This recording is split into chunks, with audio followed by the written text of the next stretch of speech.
evening and welcome to the September 8th meeting of the Board of Selectmen. If everyone would rise for the Pledge of Allegiance, please.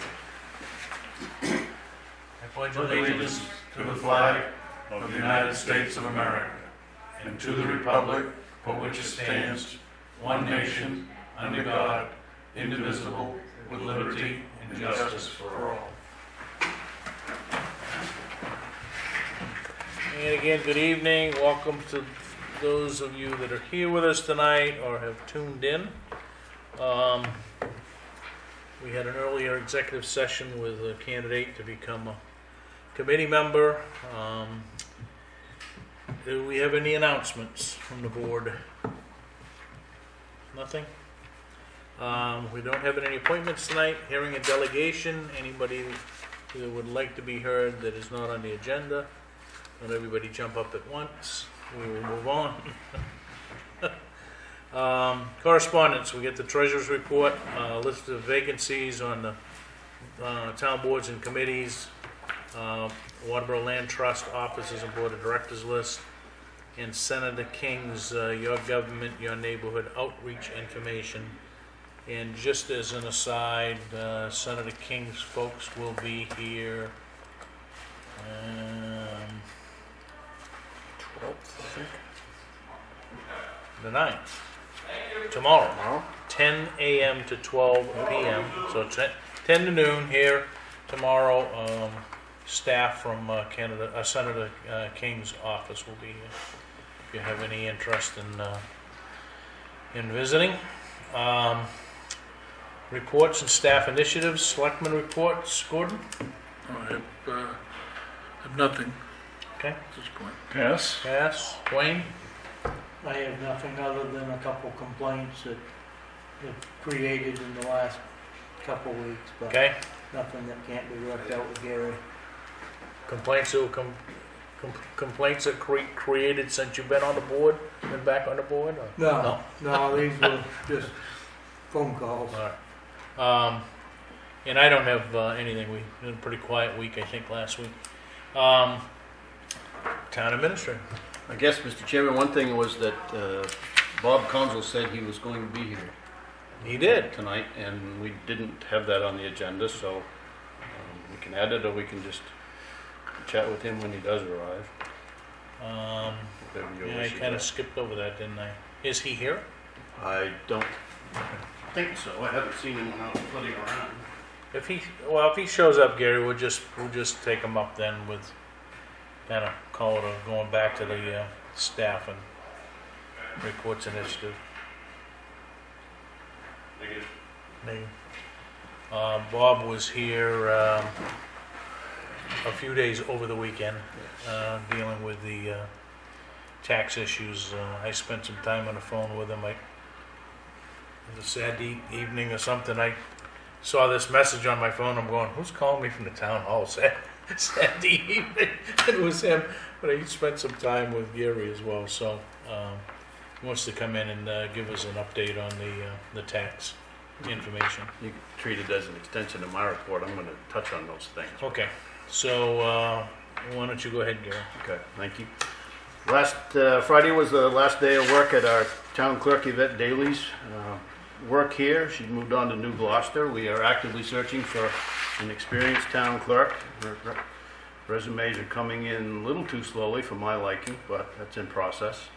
And Bob Goldbeal has kind of rescinded his retirement notice, I guess you'd say. He wants to work about half as much as he was before. Is that accurate, Clint? He wants to be a fill-in. Okay, wants to be a on fill-in. vacation, All right. whatever. So we're not going to have a retirement for Bob because he's not officially done with us. So people have been asking what they can do for him. Let's move on to assessing, and maybe later in the evening, Bob Consul, the assessor, will actually come in and we can dive into this more. But the selectmen did like the idea of reimbursing the double collection of the county taxes over 2 years instead of one. Bob was going to take 80% of that $424,283 and put it back to the taxpayers this year, and the other 20% a year from now. The overvaluation, we're about 20% overvalued in this community according to the state records, and We were going to try and make an adjustment town-wide in that regard, but the databases were not communicating, and the assessor was here until midnight last Friday, and he was here all day Saturday and into Saturday evening, and he could not get that to work. So I guess it's up to the board and maybe communication with him. I think that maybe the decision would be to move forward and commit taxes and do the 20% adjustment next year, because it seems like there's some more work to do to help fix that glitch. Moving over to roads, Deering Ridge Road grinding started today. It'll probably be finished up by quitting time tomorrow. Then next week, they'll grind some Portland cement into that and probably wet it. And paving will follow and to be completed on Deering Ridge Road by 25 September. Road striping town-wide was done last Wednesday, which was last Thursday, sorry. And Hooper Hill Road drainage and tree removal and a new plow turnaround for the town plow contractor was completed recently. And the very large pine tree on Ricker Lane was taken down mostly today. They'll clean it up tomorrow. And the estimate was about $1,500, or half what we had been expecting. In terms of audit preparations, we continue to get information together to pass on to the auditor. Communicated with him some more today, and a great deal of information went to him late this afternoon. We hope to get him scheduled to be in here later this month to start the field work. We did have some new glitches with our retirement plan. Electronic transfers, I guess you would say. Julie's been having some challenges with that in terms of working with the institutions and how to get those straight to keep the auditor happy. This morning I walked down to the Townhouse Road lot for the one that could possibly have an athletic field on it. And I went with Mike Hayes and another gentleman from the coaching staff in the youth football league. They appreciate the town's offer, and they can see where a field could be put into this property. But actually, we've got this. I'm going to get into the details of this now. Wait for it. Yeah, let's on the agenda. Let's do it when we get to the agenda. Okay. And let's leave that issue for later because it is an agenda item tonight. And that's all from me. Thank you. Okay.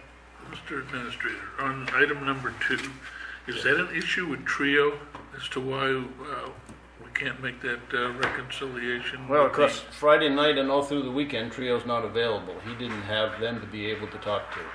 And that was a contributing problem. Okay, so it is the software, it is the Trio software that we have the issue with. I don't know that that's the case. It may be our databases that we have here that contributed to that problem 2 years ago, and not just the software. I think we proved before that the problem was not the Trio software, it was key punch error. And I think what Bob, the way he explained it to me, is that the more manipulation that's done on one side of the, two sides of the system evidently, you can ignore that and move forward with it, but it resets some of the stuff and whatnot. So I think about the time they were getting ready to pull that switch and adjust it across the board, they realized that it isn't going to adjust across the board because there's some independent glitches that were either man-made or administratively made with the software. So I think until they get a better feel on that, it's prudent that we wait. And I think the other thing that Bob and I talked about the other night, I think it lessens the confusion a little bit. We're going to credit back the overcollection, or at least 80% of the overcollection of county taxes. And to do that at the same time, reducing everybody's value, you know, the rate would go from, $13.90 to $17, right? So you're trying to explain that, you know, we gave money back on the collections, but the tax rate goes up $4, right? Because the valuations go down. So we're going to take one step at a time here. Let's get the tax rebate of the county tax rebuilt back in it, which I think last I talked to him, the number's going to be pretty flat. $13.95, so Right. 4 cents less. Right. So I think we're going to be close to having no or slight reduction next year. We'll see the valuation difference, but the amount that an individual has to pay in taxes isn't going to change significantly. So, Yeah, I think that presentation that, yes, this, that Al, yeah, Alex. yeah, Alex did, I think was Yeah. pretty darn good. Very clear. So, I don't think it's, other than what we discussed the last meeting, we'll just put that off and do it next year during tax commitment. That answer your question? Yeah, it was just, Gordon. it was just a software issue that, and It's not, apparently. it's not all, I mean, it would be nice to say it was software, but I think there's some other issues. All right, anything else? No, thank you. Discuss town of Hollis use of the Waterboro transfer station. As most, or a lot of people know, for years, town of Hollis utilized our transfer station for disposing of items that are not household waste and are not recyclable. In the household recycling, I guess I would, or single sort recycling. A number of years ago, we had a long discussion relative to, the administrative cost of whether or not Hollis was covering their share, whatnot. I think we had several meetings with them. We came up with a couple of different scenarios. Needless to say, the relationship ceased. They have unofficially or whatnot, they've spoken to Gordon, they've spoken to me, spoken to Gary about, hey, our people, because they can't use the Waterboro transfer station, have to go into Riverside or some other place to get rid of some of that, furniture, woody debris, those kinds of things. And they would like to see us entertain them coming back. Clint has put together, I think, a kind of historical perspective here. It goes all the way back to 1993. And I think the issue really before was, are our administrative costs being covered? And Clint and I spoke a little bit about this the other day, so if I say something that's wrong, you can correct me. Okay. We always charged, in the beginning, we charged Hollis residents a larger fee for a permit. And then towards the end of it, we charged them the same thing that we got for a permit, Yeah. I correct? think it's around 2006. Right, There's 5 years in there that we charged the same. right. So at the end of the program, we would, if a Waterboro resident was paying $10 for a permit, a Hollis resident was paying $10 per permit. They could not, and the restriction of their permit was they couldn't dump household waste, Yeah. and they couldn't dump single sort recycling. But if they had a tire, refrigerator, metal that they wanted to bring up, they paid whatever the going rate was for those disposal fees. I think the more that Clint and I have talked, really the issue really boiled down to the reports that Hollis wanted from what their residents were dumping, because they had to submit those for recycling numbers on the state level and whatnot. So I think there was a lot of time that Clint was putting into this that wasn't being covered, right? And of course, Hollis, I think their answer was, we'll just raise our permits, Yeah. right? On the people, not. Right, They on the didn't wanna people, pay right? that So somehow, I mean, and I'd be receptive to saying this, it certainly worked out well for the Hollis people. There wasn't a lot of them, a couple hundred. I think the most we had in 1 year was like 230. Right. So we're talking a couple hundred people that would Yeah. use the service. I think the real issue is the reporting. And if we're gonna do reporting, then I think then there has to be some stipend or some charge to say, if you want these reports, this is what it's gonna be. I mean, we can add that we can prorate that and say, if it's, $50 a month or $100 a month to produce the reports, that should go on to the dump fee or the sticker fee. I'd rather see them step up and say, if we need these reports, we'll pay the administrative time to do it. It would be no different than them paying a secretary to do that work. So, in this case, it's gonna be, Clint or somebody that does just those administrative functions, right? So I don't know what everybody else's thought is, whether or not we wanna, I think we really need to sit down with their board and say, this is where we see some issues, and I don't think there are a lot of issues. I think there's just the issues of, are they covering, if they're gonna demand administrative reports, then they have to pay for that time, right? So, I mean, my thought is, I remember going through this several years ago, and that we charge what we would charge our own people plus administrative, an administrative fee. And that would be any reports and any other part of administration, whether Hollis wants to pay it for their people in a $500 piece or some sort of thing like that, or whether we charge people a little extra, and another 10% or something like that. That's the administrative fee. But I think the concept is we get the same amount from individual people as we do for our own, except they pay a little bit for administrative fee because our people do too, through Right. taxes. Yeah. Gordon, you comment? Yeah, I think they balked at that $30,000. Yeah, let's face it, when we started to look at some of those things of prorating it based on head count or census, it really was a little bit out of hand. Yeah.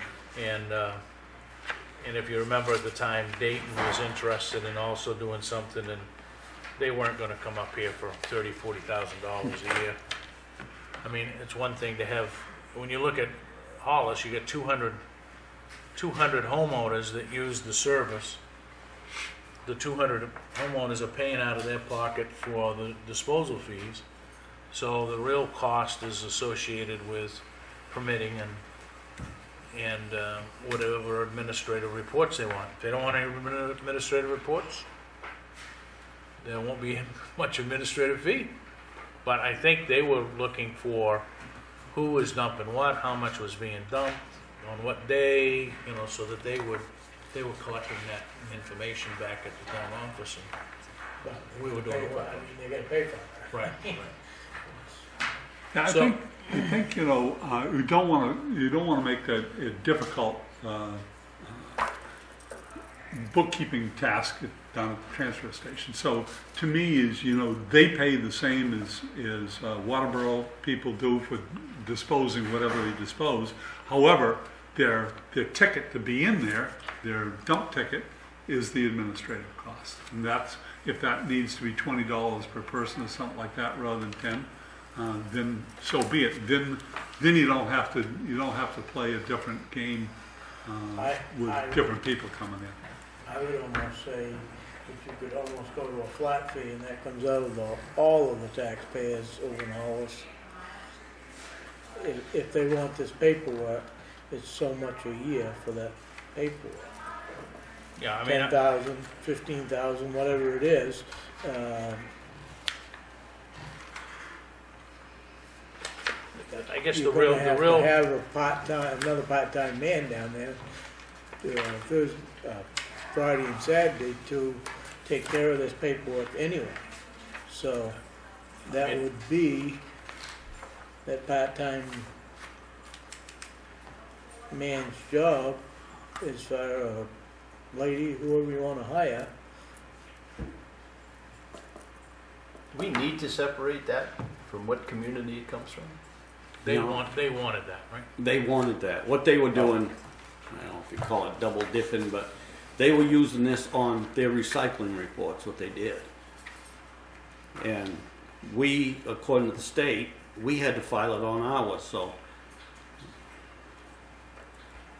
So if you look about 2/3 of the way through this stack of paper, you'll see these Waterboro Solid Waste Disposal Facility. It's got a monthly billing sheet, right? So it showed the date that this whoever disposed of anything, what the permit number was, what did they pay? Yeah, it's, I mean, one thing, it gave us an accounting of what we were collecting from the Hollis permit holders, but they use this to go back and file their monthly and recycling the annual report to the Right. state was Any filed annual out of report. this. Mr. Chairman, Yes, the Public Works Director had a question or a comment. sorry, didn't see the hand. In the early 2000s, I negotiated several of them contracts with Hollis for that. At one point, we was getting $35,000 a year. They had spent between $50,000 and $100,000 building a place to take trash, and then DEP wouldn't approve it. They hired Don Dolph to go in there and do all this work, and then, as far as I know, the hole's still there. But the last of it, after I get out of office, or just about the time it was, I think we was down to, what did that paper say, Gary? 8,500, we thought? That was one of the figures. So, you know, we have a facility there that cost us a tremendous amount of money. At the time, they were only allowed to come in there, I believe, it was the last Sunday That's right. of each month. 2 days a month at first. And you know, I always said that's wrong. If they're gonna do it, they ought to be able to come. And I thought that was the reason we didn't get quite so many people. They ought to be able to come anytime the transfer station's open. What difference it makes if they're in Hollis or if they're in Waterboro? But I think that the town of Hollis should be willing to step up and pay a $8,500 or $10,000 fee a year, and then their people pay just the cost like everybody else does. But they pay the town pays a fee to use our transfer station to offset some of the cost. And, you know, $35,000, and the last of it was only getting like 100 people, 150 people, right? 100? No, it started out at 100 or 110, Yeah, and then went to like 230. but they figured it wasn't people enough using it, but, you know, I think that if they was allowed to use it more, you'd get more use out of it. But I think they ought to. Well, the advantage for them is that they're providing an option for their residents not to have to go into Riverside Right. or dump it somewhere else or pay to get it done. So I think we probably really ought to have a session with the Hollis Selectmen, and, you know, whether we do that before or after one of these 12-town meetings. I think we could do that. And just have, I mean, one or two of them, I think, come to the 12-town meeting anyway. So, we see if we can just set something up, and I think we look at it from, you know, I think their druthers, the last that we met with them, their druthers was charge the Hollis residents 3 times or 2 times what the permit fee is, and that will cover because they're looking at it of, and I guess, you know, I can see their perspective, you know, there's only 200 people using it, why in the town shouldn't have to pay for the whole town, I don't know right? if Doug remembers this, but when he did the agreement with them, they were supposed to advertise and notify all their residents down there, and they never did that. Yeah. The only ad that was ever put in was put in right here from Waterboro. They agreed to publish that they would do that. I mean, you know, it's like a lot of other things. You offer a service, a town office of service. If people don't take advantage of it, shame on them. And that's the way they got to look at it. They can't just say, you know, this handful of people used it. They got to say, we are providing a service. We're paying for it. We're covering our requirements by law, and we're paying for it. If you don't take advantage of it, then that's your problem. So, I just think we should get a fee, and I don't think you know, they talked about this before. You know, we'll pay on a percentage basis, and at the time I didn't think that was a good idea, and I don't think it's a good idea now. I think it's better that you go a flat rate, and if they want some reports, you give them the reports, but you get money enough to do it, because chances are you're gonna have to put on another half a person down there and let them use it every day the dump is open, not just, Well, at the end, that's what we did. They could come in anytime, but. So let's at least have a discussion with them. I mean, I know the last time that we met, Ben was really vocal on, you know, if we're gonna pay part of your administrative fee, we wanna have a voice on how you run your station. And, I don't think any of us were interested in that piece of it, but, What other business do you go in and say, Right. okay, we're gonna do business with you, but we're gonna tell you how to run your shop? so, anyway, I think we just need that discussion. What's the detriment or what's the drawback for the town by not allowing them to bring in the single sort Well- recycling? Because I thought we actually made money on that. No, because see- They're a member of EcoMaine. So they have an obligation, just like we have an obligation, to take all of the household That's waste right. generated in this community and all the single sort recycling generated in this community and haul it to EcoMaine. So they have curbside pickup. So the difference is that they can't, you know, I mean, I guess if you look at this, even if they weren't they can't have their residents dumping household waste in another municipality. right. If we That's right. weren't part of EcoMaine, I mean, ultimately it goes to EcoMaine because we're both partners, but, you know, if we weren't, then they're allowing their residents to dump somewhere that's not going to EcoMaine, and they have an obligation, just like we have an obligation, to send everything to But I mean, EcoMaine. they're recyclables. Don't we actually No, make money on that? Or At do the we end of just- it, when they had the door-to-door pickup for both, they told us not to allow anybody to do that, so we stopped it. Oh, okay. Totally So stopped it. they, and that's just single sort. So we don't make money on that. We save money By not on putting the it in the tonnage. household waste. by on the not tonnage. putting it into household waste. Yeah, But because they don't go to use ours for household waste, then Yeah. the Yeah. question's The moved. cost is the trucking Right. and the Yeah. container, so. So they're paying as they go. Okay. Yeah. Okay? Yeah. So why don't we see if we can set something up? I don't know, who's is McCumbee chair or is McCumbee is- Rev- Oh, who's the chair now? Yeah. I'm not sure if he is or not. But he does go to the 12-town meeting Alright, regularly. So maybe we touch base. He's the one that, and Roger Hicks talked to me. I don't know who talked to you. Was it Dave McCumbee and? Yeah, Dave and and Roger both. right, and River Payne is the other one. So I don't know who the chair is down there, but maybe we just touch base with them and. All right, I'll call the chair. Okay? So more will come on that one. All right? Thank you, Clint. Glenn. Thanks for putting all that together. That'll be a talking point that we have, so. Second item is discuss vote to award snowplow bid. I think we have the bid process has all been done. Gary, you. In the packet, yeah.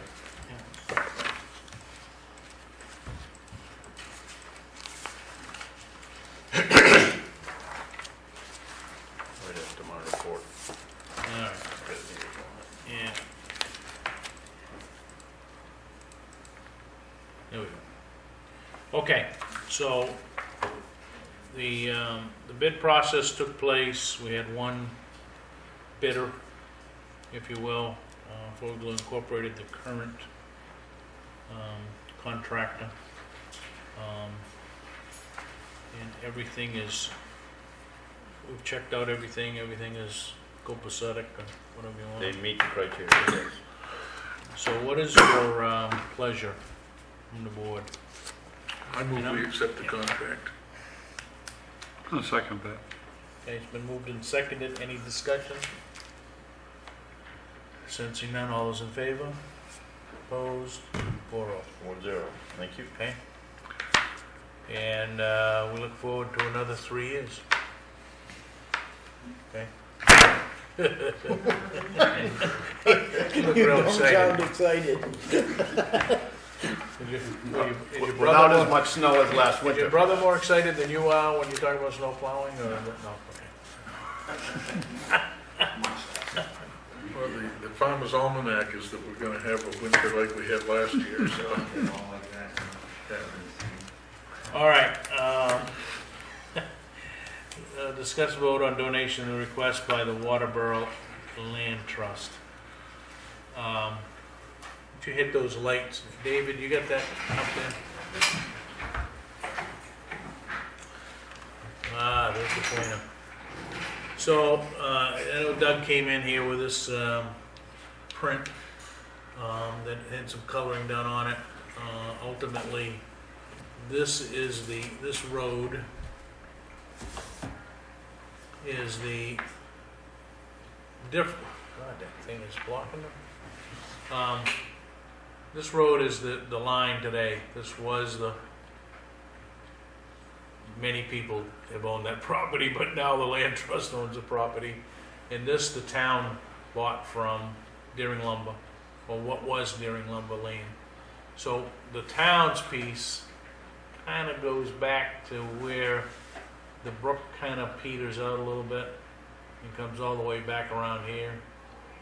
So both from the road over to here. So what the land trust has requested would be the land that's owned by the town, and that the brook would then become the delineation, the border, correct, Doug? That's the request? Well, the only thing, Dennis, is that this piece that the land trust wants, your property only goes up to about here, Goes down it. further. Yeah. Down right in here somewhere. No, it goes up to this one. What's that? Goes up to this loop here. Well, That, man, if I can Yeah. reference to where we were. Doug, when you and I turned around today, I yeah, think we were at that thing right there.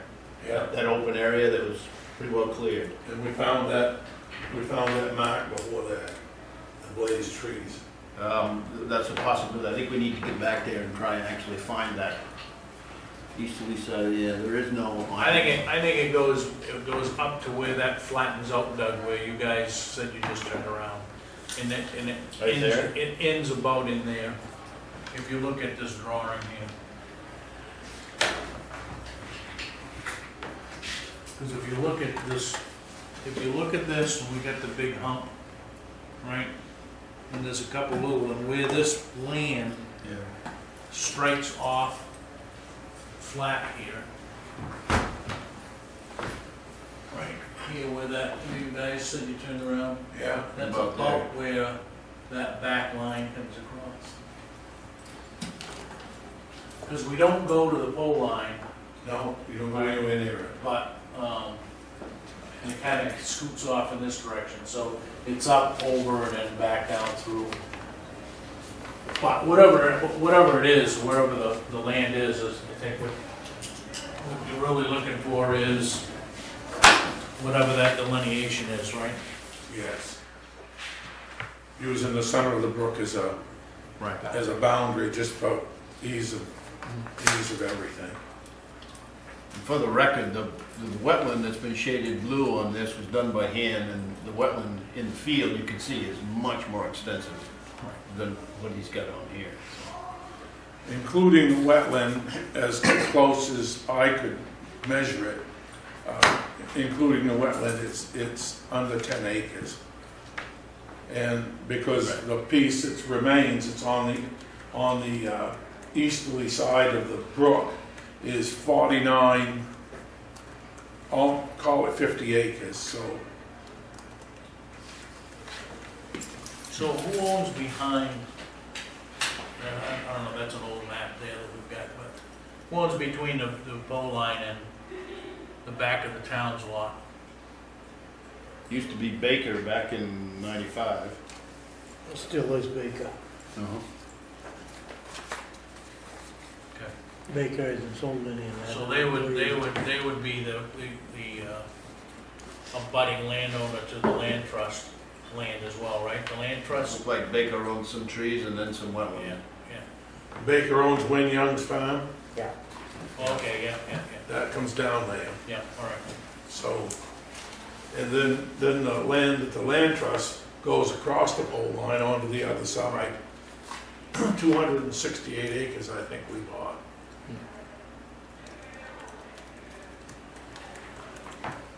So, where do you wanna go with this? So to me, I don't care about all the, you know, whether it's 100 yards this direction or the other.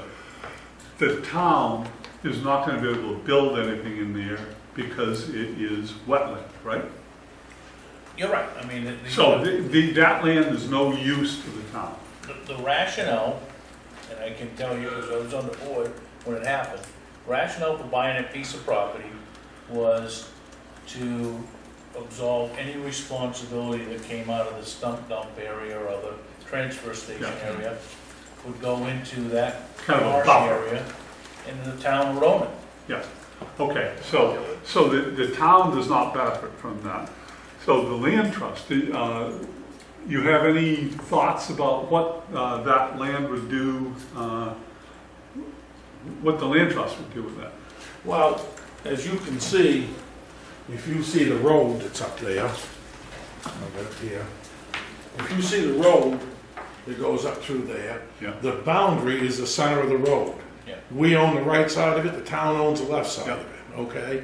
And under the agreement that we have with the person that donated the money, M.R.S.A and her mother, they wanted that left open for all recreational purposes.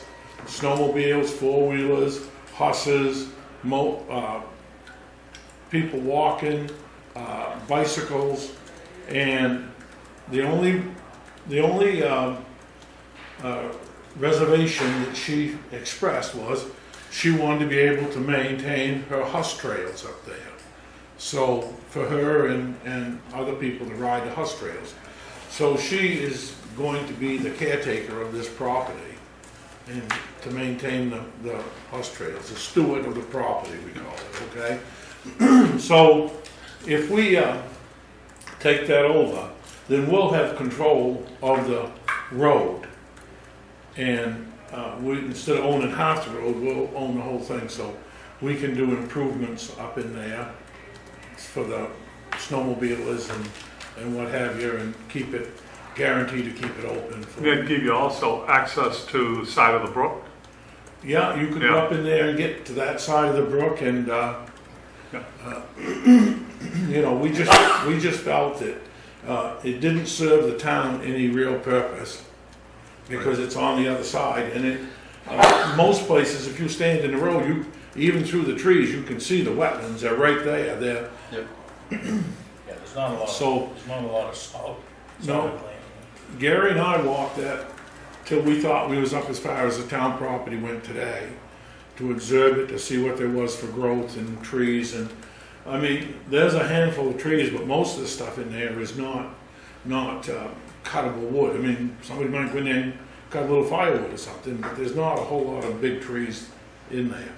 So I think it would be nice, you know, a person came to me about a month ago, just after we bought this, and was complaining about stuff that people had dumped up there. Well, they had put a gate up there. The four-wheeler club put a gate up there and left just an opening big enough to get four-wheelers through. And in the winter, they open it for snowmobiles to get through this gate so the groomer can get through. Thought the town ought to go up there and clean that up. I informed him that I thought if the four-wheeler club was going to use it, they probably ought to go up there and clean up the mess. And Todd agreed with that you know, they would take care of it. And when Gary and I was up there today, we found quite a little bit of stuff that had been dumped, tires and stuff. I think my only reservation would be is, and I think we would just clear that up in any deed, that road always be allowed for snowmobiles, ATV, or whatever, so that years down the road, some folks in the land trust might say, we're gonna close off that road. I think we just need a covenant in the deed that we transition that says we can't do that. We already have that in our agreement to take the land, was that it would forever remain open. Right. Okay? We took the Carpenter piece in North Waterboro, which forever will not have any motor vehicles on it other than wood processing equipment or equipment to do work on the land. Okay. So that's the reason that we wanted it, because we felt we could maintain the trails and it had no real issue to the town. Has there any thought been given by the land trust to establish some type of wildlife preserve in that wetland area? Well, I mean, I would think that state and federal monies that would be available if you did that, that would help maintain the, you know, the existing trails or to create new trails in there for, Right now, the ATV Club is getting a substantial amount of money through grants from the state. And we've worked with them, the Board of Selectmen agreed to, and the town has agreed to work with them. And I think that they would help us do some work on those trails up in there. And we're gonna have signs made and put out front there that opens this up as open country for all recreational purposes. And, you know, hopefully that, we're always looking for members to help us do this. I've got two recommendations, Yeah. both this piece and the Carpenter piece. This piece, I come down through there with farm equipment quite often from one field to the other, but there's always 2 or 3 cars over in there. And that ought to have some type of a parking lot to get them cars off that brook, and they'll go down through there with canoes or kayaks, whatever, but if you're gonna open this up, there ought to be the starting of that road somewhere where the vehicles can park, so that you haven't got a bunch of cars with the amount of traffic that goes to the dump, and the dump's open. We need to get something in there for some type of a parking lot to get 5 or 6 cars or more off the road. And the same thing on that Carpenter piece. There should be some type of a parking lot so that they're not parked on the side of the road. And you know as well as I do, that's probably going to be used for hunting and We've already nature appropriated, walks or whatever, but you park a car alongside that field and it cuts the side of the road down, and then you got a ditch on the other side, so that's gonna create quite a problem up through there, especially November and December. we've already appropriated money to build a drive into the Carpenter property and build a small parking lot to hold 4 cars up there, so we're just waiting for that to be finalized. And this here has a small parking area that we can expand it a little bit, and 3 or 4 cars could get in there and park without any problem. so what's the board's pleasure? Let's do it. Okay. well, I would make a motion that the town transfer the property over to the land trust with the caveat that you mentioned, that road shall forever remain open for recreational purposes. Second. Any discussion? All those in favor? Opposed? Okay, Yes. Opposed. opposed? Yeah. 3 to 1. 3 to 1. All right. Thank you, Next gentlemen. item, Dennis, yes, who seconded that, please? John. John. Thank you.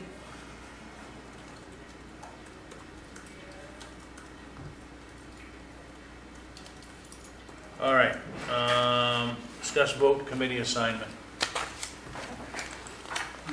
Bob Conklin is here. Yeah, I saw him, I'm gonna try to get to him. What's your pleasure on Richard? I will, just getting his name. I was gonna say, I gave him his paperwork. I will move that we appoint Richard Brigant to the Budget Committee. So moved. Second, Quinn? Yeah. Been moved and seconded to appoint Richard Briganti to Budget Committee. All those in favor? Opposed? Motion carried. What's next here? Discuss the vote, appoint a register of voters. That would be Nancy Johnson for the interim, So, until we get another deputy clerk. so Someone care to move to? I'll move that we appoint Nancy Johnson as Register of Voters. I have a second? Second. Any discussion? Question, is she willing to do it? Yes. Okay. Any other discussion? All those in favor? Opposed? Motion carries. Is this gonna require any certifications or training for that position? No, I don't believe so. I mean, she does that work now. Okay, let's do item F here, and then we have no old business tonight. Ms. Cleo's not coming in, and then we'll get Bob Consul up here, so. Item F, discuss what needs to be done for the proposed athletic field. This is the 25-cent version. Well, you folks saw this sketch before. I just thought I'd have something in front of you so that you could refer to it. We walked today across this to the far left-hand portion of this sketch here, where the bold item number 1 is, that corner post. There's about a 50-foot strip that goes up along the left-hand side of this page to access the labor cartage land behind, hundreds and hundreds of acres out there. Two folks from M.R.S.A walked this with me today, Mike Hayes being one of them. They can see how one field could fit in here. They're very appreciative of this offer if it does come to fruition. There's a lot of material, hopefully gravel and no ledge, that would need to be taken off there. Could be sold or used by the town. They're thinking long term. They have 185 kids in youth football right now. They need more than one field. So whether they do or do not pursue this, they're going to need additional area. And I think they would rather have a place that they could grow and have additional space over time. They realize that that would be a better scenario, bringing in power and water and parking and all that sort of thing. But they do want to extend their thanks for the offer and keep it on the table for the moment and see what happens a little farther down the road. Yeah, I mean, there's a couple of things that strike me real quick, is we've got the brook to maintain setbacks from, right, if there was any gravel excavation. The lot, from one thing to have a sports field, another thing to have appropriately enough parking to support that. Yep. I'm not sure that that's readily available based on what we're looking at here. Well, you can see where you could take this whole field and go up and Yeah, tweak it a little bit and still get enough cars down below. If we took this down by the number 1 over to the brook, which is just above the T in Townhouse, DOT would give us a driveway permit the way it sits today. And if we cut that banking back and cut those trees, the visibility would be even better. So we would meet the site distance standards. I mean, you have games there. If you have 2 games going on at the same time, you're gonna have, You can't. There's only one field. oh, there's only room for one? That's it. Yeah, that's pretty expensive for one field. Yeah, I think that that's a big nut to chew, but anyway, we've got what's gotta be, I mean, there's 335 feet down to 305, 25. 30, yeah, 25, 30 foot of Yeah. excavation that would have to take place. Hmm. And you're right, for one field is pretty expensive piece of property for. Yeah. But you've got material you could barter with there. Well, that's, Keep I the cost understand down. that, but still, when all is said and done, there's a lot of work and a lot of effort to Yep. put, I think this is something that could be put on the table and over the next 10 or 15 years, there's probably material enough in there that the town is now buying, Yep. that material can be used, so, I think in due time, you could have an athletic field up there, but I think, there's gotta be some flat spots in this town that would. yeah, They're underwater. All 3 of us thought that when we got done today. So. The Groveland Denby property is like Oh, I ideal. know, that's a golden opportunity, but, it is what I it go is. by there a lot during the day, and I'm trying to catch her there, but she's never there, so. All right, so let's keep this kind of on What'd you say? noontime and after. We won't get her there before noontime. Okay? We'll keep it on the, somewhere on a burner, even though it's The a other- back burner. The other thing, I know I kind of was the catalyst to try to get this moving, but I think we shouldn't lose sight of the fact that this is a, what is it, May something, football field. Mayfac. But this would be a town of Waterboro athletic facility that, could be used by them. But I think that there should be another component in there, that there are other groups that may,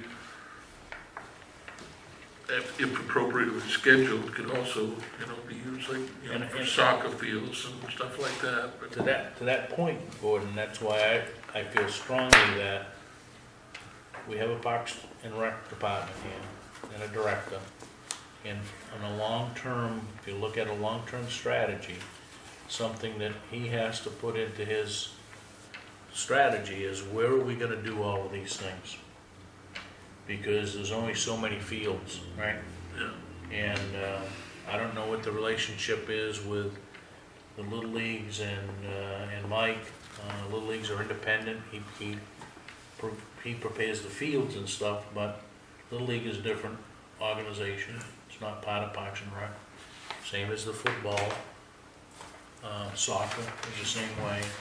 So somewhere, I think you have to bring all of those groups in and say, long-term, what is it that we need in this community for sports fields, right?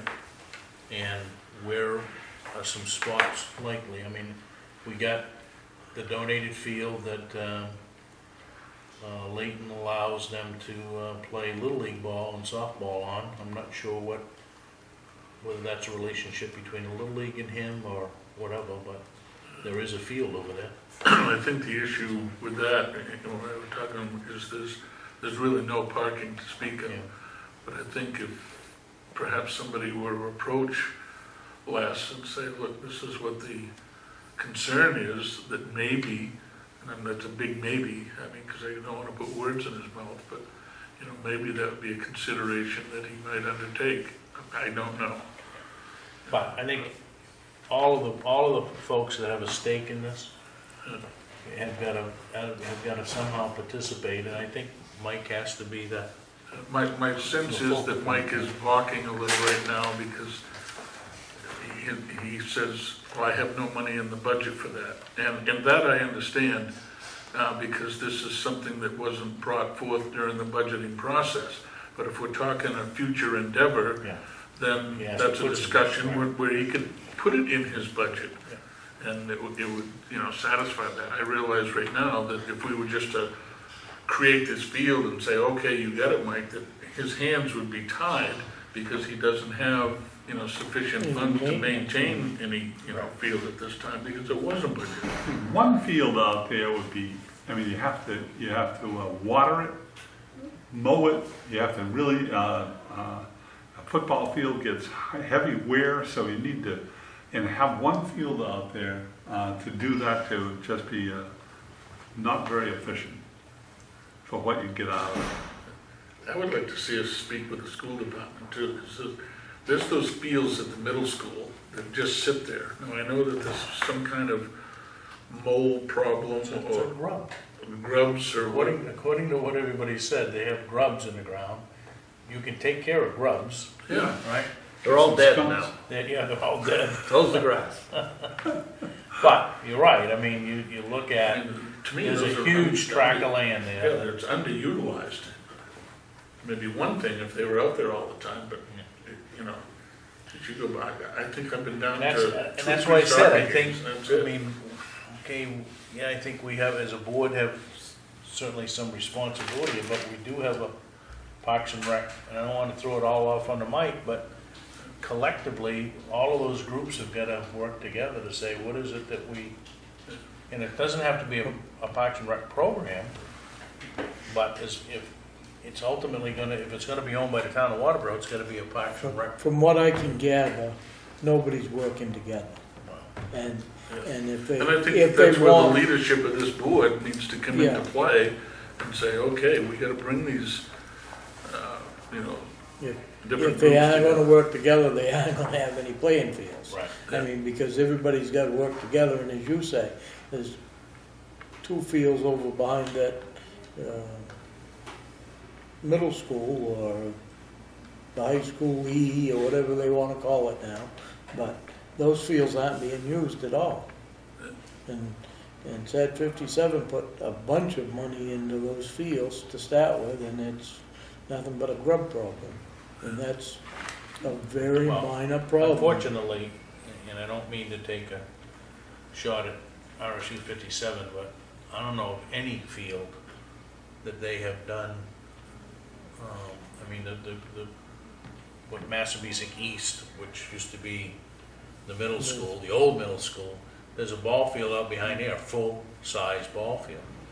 That's gotta be it's like playing in a pickup game in a field, right? Yeah. I mean, there's no No, quality to there's that. been no because they don't maintenance put done to anything. that since, So, there are Somebody some left fields SAD around that 57. I think need some work, and then whether or not that has to be done by some of the organizations, but that all has to come together. So.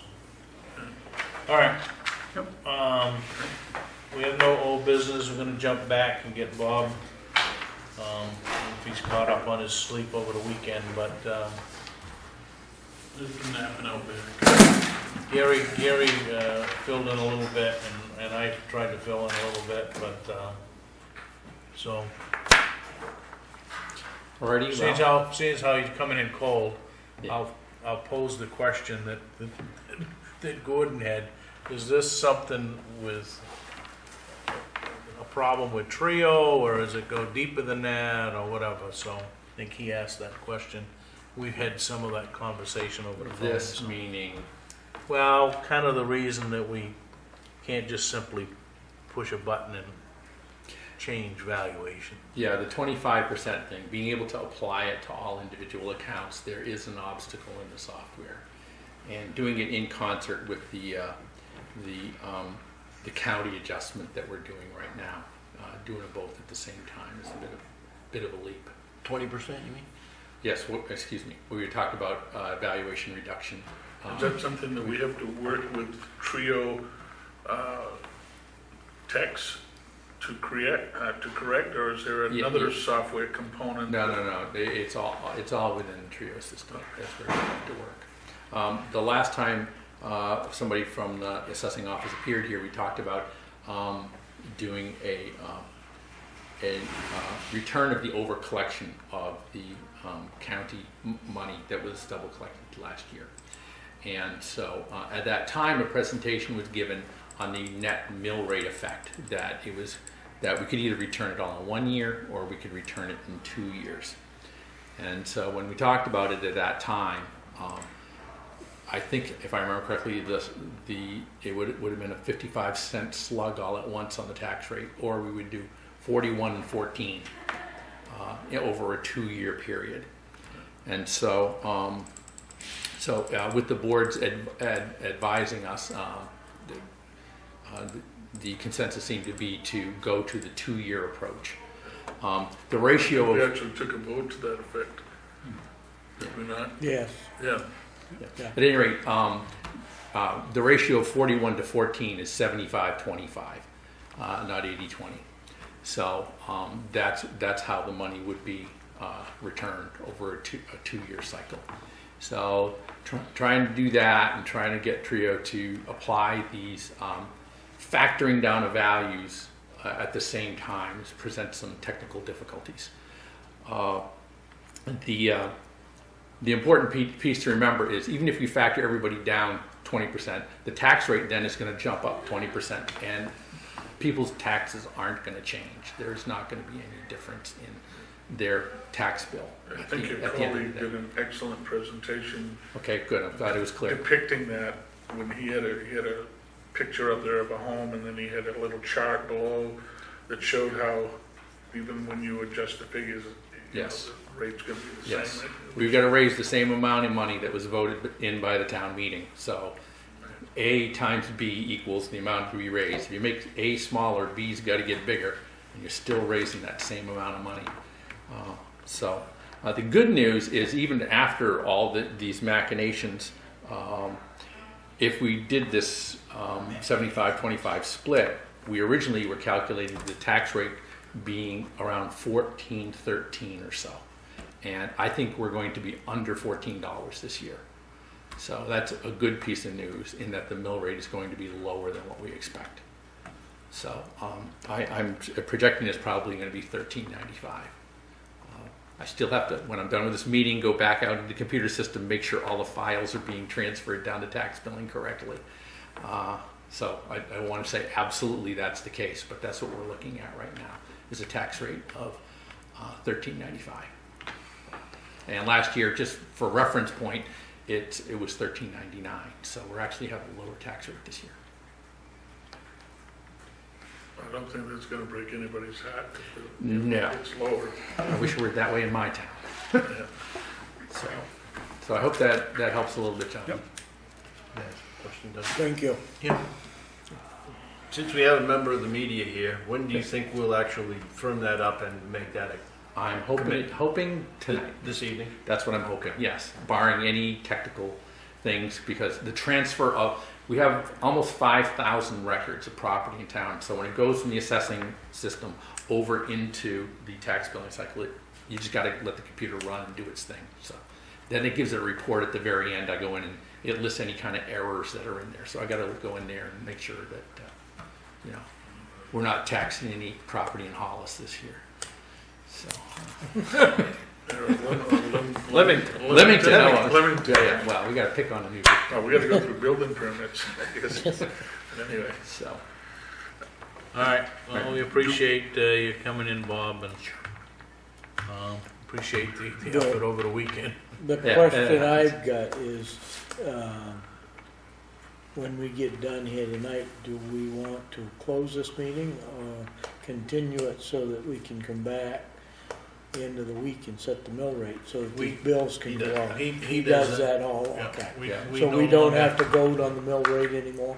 No, Okay, not by charter. Not by the charter. Okay. We have picked and hired Mr. Council and his company, and he is quote unquote the assessor, so he sets the mill rate. so I get the arrows too. okay. We endorse it a little bit. But. Okay? Thank you, Bob. Yeah, you're welcome. Have we got a figure yet from the state on how much we're gonna get back on revenue sharing? Because I noticed, I read in the paper where Sanford's gonna get like 1.3 million. He's got that built into his numbers. I don't know what that is. MMA publishes it on their website as well. The number I Revenue sharing. used was the one that was projected to be the same. It's 310 or 305, whatever it was. That's what I put in the revenue budget. 305,000. Yeah, whatever you get, when you go to your revenue report in there, that's the one that was suggested is gonna be good for this year. Anything else? Like I said, we have no old business. Cleo is gonna come in next, gonna schedule her next Well, week. just for the board's benefit and folks back home, the food pantry folks would like to come back after the lawyers are done talking to each other and we seem to have ironed out these discrepancies in the final language of the lease. And Cleo was perfectly fine to not come tonight. Let that happen and come back another day.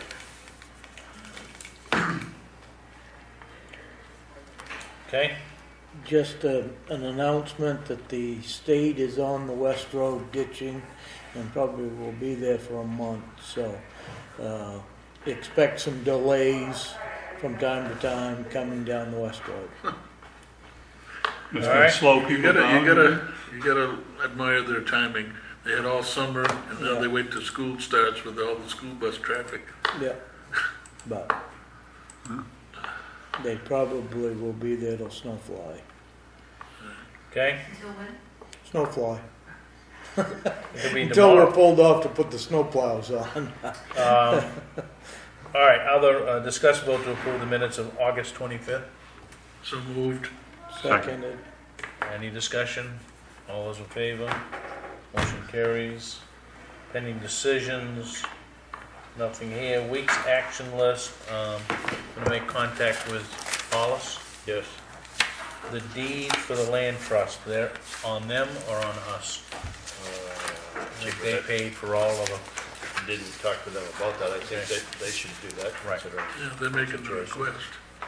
And I think, so a letter to them just stating that we would like to see in that the covenant that says that road shall always be made passable, or not made, or be passable, or allowed. Remain open for the Right, remain various open, I forms guess of is the traffic. right word. Okay, what do you want to see on the next agenda, folks? And we're meeting a week from tonight also. Right. For I would like an update on the different properties in town that were an eyesore. I know that the so-called Cressy place has been removed, but there's some other properties in town that, Yep. still, one on 202, if that's one you're referring to, that is in foreclosure. Those people have moved out, so oh, I know, Glenn's I know You it know is, that, okay. dealing with the bank there. So do we want to have Glenn in, or you just want to see a report or an I update from Glenn? I just read, see a report on, an updated status. List of properties and what they're, Yeah. I know that the Leon property, that's kind of been disrepair down there. I'd kind of like to know what's going to happen with that. She knows she has to do something there. He's spoken to her, I think, at least twice. I don't know what she plans on doing. I know that, Shirley, I Well, can't think of the the last three, name. all three Leon kids are, Probably all I of shouldn't them. say kids, I think that's all. The youngest one's just older than I am. I know Tula doesn't live in town anymore. Okay? Anything else? That probably will have some things come up here. Do you want me to prepare anything for a week from tonight for our workshop there, or just continue on with that list that we I already think have? the real key is how do we stimulate some attendance at that meeting. The first meeting we had a pretty good turnout. Last meeting it was Bob and us. Like to see somehow we can push that a little bit. Is that looking at action plans? Yeah, that's all of them. We got action plans Comprehensive and plan. ordinances. Oh, But as far as preparing anything, I think we're on a path of at least identifying those things, right? There's quite a few holes still in there of responsible parties. We could work at filling those in. And certainly if Bob has any of his former members out of the Comprehensive Plan Committee that would like to attend or think that they could benefit, we would appreciate them. I know we invited the chairs of like the planning board and whatnot, just make sure that they know if Kurt can't make it, maybe you can delegate that to, they have a vice chair, right? Katie. So, because there's gonna be a whole stack of stuff in there. All right. Items needing signature, the minutes of the meeting of the 25th. David's gonna roll the reminders. So I guess I'd entertain a motion to adjourn. So move. second. All those in favor?